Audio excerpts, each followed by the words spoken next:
प्यारे प्रदेशवासियों, नमस्कार।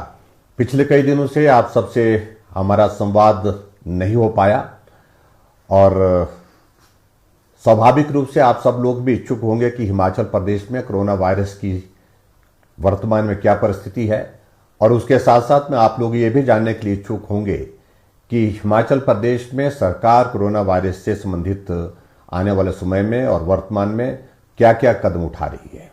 अभी तक हिमाचल प्रदेश में कोरोना वायरस के कुल 54 मामले 54 पॉजिटिव आए हैं, और उसमें से हिमाचल में जिनका उपचार अब चल रहा है उनकी संख्या 13 है जो हॉस्पिटल में है।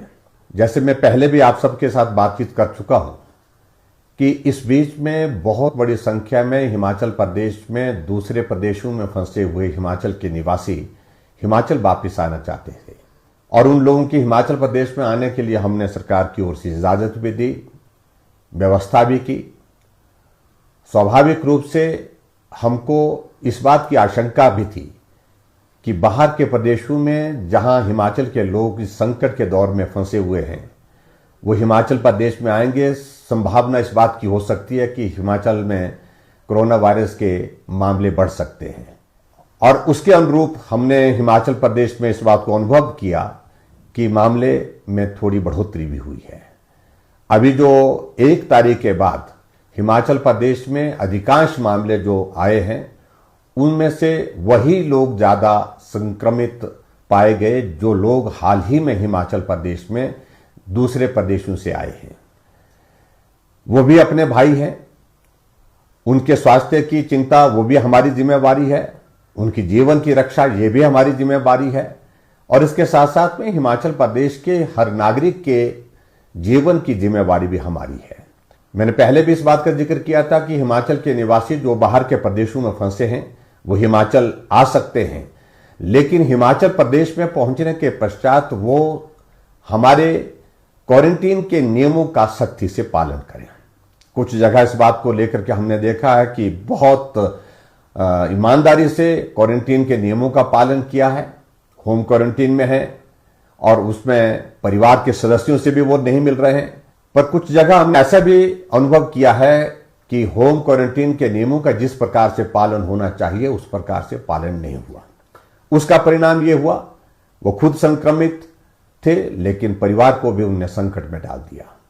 परिवार के साथ साथ में जो मिलने वाले अपने साथी थे, निजी साथी थे, उनको भी उन्होंने संक्रमित किया है। जितने भी हिमाचल प्रदेश में हाल ही में बाहर के प्रदेशों से जो हमारे हिमाचल निवासी आए हैं उनसे विनम्र निवेदन है कि आप होम क्वारंटीन के नियमों का सख्ती से पालन करिए। अगर पालन करने में कोताही होगी उसका नुकसान आपको भी होगा, आपके परिवार को भी होगा, हमारे हिमाचल प्रदेश के सभी निवासियों को होगा। ऐसी परिस्थिति में हमारे लिए विवश होकर के कानून के अनुसार कार्रवाई करने का भी निर्णय लेना पड़ सकता है।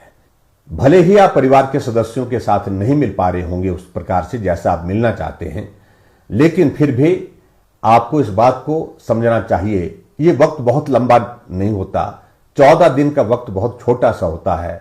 इस वक्त को आप गुजारिए, और ऐसे में फिर उसके पश्चात जब आपका टेस्ट करने के पश्चात आप परिवार के साथ मिलने की परिस्थिति में हो पाएंगे तो आपको किसी प्रकार की कोई कठिनाई नहीं होगी। अभी हाल ही में हमने हिमाचल प्रदेश में एक और निर्णय किया कि कर्फ्यू में जो ढील का समय था 5 घंटे से उसको बढ़ा करके 7 घंटे किया है।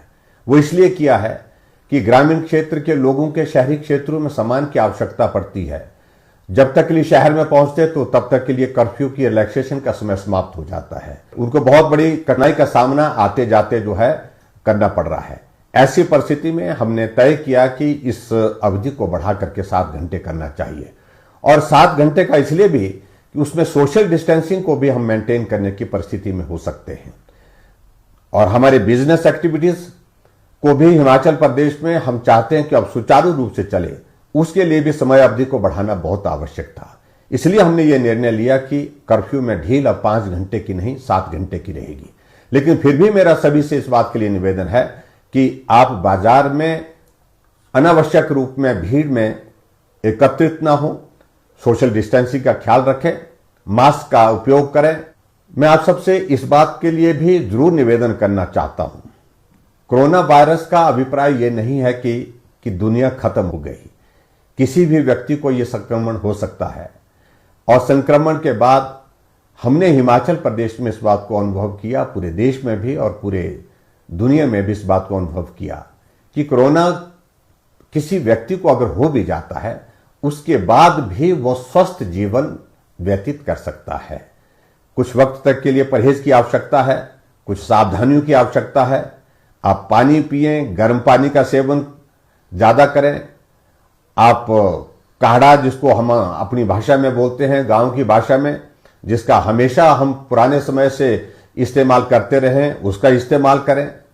और ऐसी परिस्थिति में डॉक्टर की सलाह के अनुसार जो भी जिस प्रकार से वो आपको हिदायत देते हैं, जिस प्रकार से वो आपको गाइड करते हैं, उन सभी बातों का आप अनुसरण करें। आने वाले समय में हम इस बात को अनुभव कर रहे हैं कि कोरोना शायद अभी लंबा चले। ऐसी परिस्थिति में हम मान करके चलें कि कोरोना के साथ जीना, कोरोना के साथ काम करना और हमारे विकास के कार्य भी चलें, हमारी फाइनेंशियल एक्टिविटीज, हमारी सोशल एक्टिविटीज, वो भी आने वाले समय में नियमित रूप से चलने की परिस्थितियों में हो सके, उसके लिए मुझे लगता है कि हम सबको मन बनाने की आवश्यकता है। ऐसे में मेरा आप सबसे विनम्र निवेदन है कि आप सबका बहुत बड़ा सहयोग मिला है, हिमाचल प्रदेश के सभी भाई और बहनों का, हिमाचल प्रदेश में इस लड़ाई को लड़ने के लिए। आने वाले समय में भी आप इस लड़ाई में अपना सहयोग हमारे साथ बनाए रखेंगे, ऐसा मुझे पूरा भरोसा है। मैं एक बार फिर से उन सब भाई और बहनों का आभार व्यक्त करना चाहता हूं जो कोरोना वॉरियर्स के रूप में, जो फ्रंट में आगे आकर के इस लड़ाई को लड़ रहे हैं, जिसमें डॉक्टर, पैरामेडिकल स्टाफ और हमारी नर्सेज हैं और सफाई कर्मचारी हैं, पुलिस कर्मचारी हैं। सभी लोगों ने बहुत महत्वपूर्ण भूमिका निभाई है। मैं हिमाचल प्रदेश पथ परिवहन निगम के भी उन कर्मचारियों का, ड्राइवर कंडक्टर का विशेष तौर से उनका भी आभार व्यक्त करता हूं, जो हमारे हिमाचल के निवासियों को जो संकट में फंसे थे दूसरे स्थानों में, दूसरे प्रदेशों में, उनको हिमाचल लाने में जिन्होंने अपनी भूमिका निभाई। भले ही हिमाचल प्रदेश में पिछले कुछ दिनों में कुछ मामले हमारे कोरोना वायरस के बढ़े हैं, लेकिन फिर भी मैं आप सबसे इस बात के लिए निवेदन करना चाहूंगा कि कोई चिंता का विषय नहीं और बाकी राज्यों की तुलना में अभी भी हिमाचल बहुत बेहतर परिस्थिति में है। लेकिन फिर भी हमको सावधानियां बरतने की आवश्यकता है, एहतियात बरतने की आवश्यकता है। उन सारी बातों का मैं जिक्र बार बार नहीं करना चाहता हूं, जो सारी बातें आपके साथ हमने साझा की है, जो बातें हमने आपके साथ बताई हैं।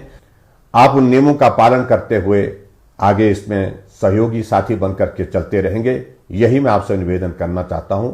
आप सबका बहुत बहुत धन्यवाद। नमस्कार। जय हिंद, जय हिंद।